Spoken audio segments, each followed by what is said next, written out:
Nirina Rauda Fuljanah Zubir atau yang lebih dikenal dengan nama Nirina Zubir bakal bersaksi dalam perkara dugaan mafia tanah di Pengadilan Negeri Jakarta Barat (PN Jakbar). Nirina merupakan saksi pelapor yang memperjuangkan tanah-tanah milik almarhumah ibunya, Cut Indria Martini, yang ternyata diambil alih orang lain. Iya, akhirnya yang ditunggu akhirnya datang juga, kita masuk ke persidangan, ujar Nirina Zubir di PN Jakbar, Selasa tanggal 17 Mei tahun 2022. Sidang sendiri belum digelar, namun Nirina berharap kesaksiannya nanti dapat membantu proses persidangan sehingga para terdakwa dapat dihukum seberat-beratnya. Intinya bahwa kita berharapnya semoga vonisnya seberat-beratnya dan setinggi-tingginya karena kan mudah-mudahan ini jadi beri efek jera buat orang yang tahu hukum, tapi menyalahgunakan hukum itu sendiri, ucap Nirina. Jadi untuk hukum notaris ini tidak ada lagi gitu dan lebih hati-hati lagi sehingga tidak mudah terjadi kasus seperti ini lagi, sambungnya. Dalam perkara ini, setidaknya ada 5 orang yang duduk sebagai terdakwa, yaitu 1. Riri Hasmita, 2. Edi Rianto, 3. Faridah, 4. Ina Rosalina, 5. Erwin Ridwan. Riri Hasmita sebelumnya adalah orang yang dipercaya Ibu Nirina untuk menjaga usaha kos-kosannya. Edi Rianto adalah suami dari Riri Hasmita. Sedangkan 3 nama lainnya adalah sebagai notaris dan pejabat pembuat akta tanah atau PPAT.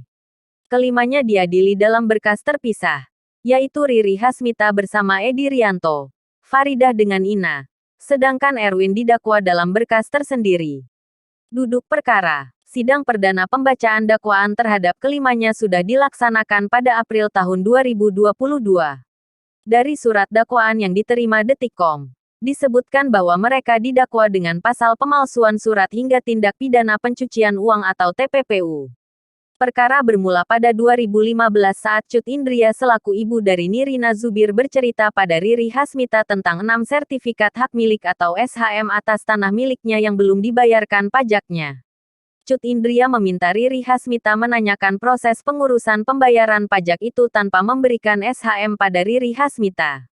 Bahwa sejak mengetahui almarhumah Cut Indria Martini mempunyai banyak aset tanah dengan sertifikat hak milik tersebut, maka timbul niat jahat mensreat terdakwa Riri Hasmita untuk menguasai semua sertifikat hak milik Cut Indria Martini tersebut, ucap jaksa.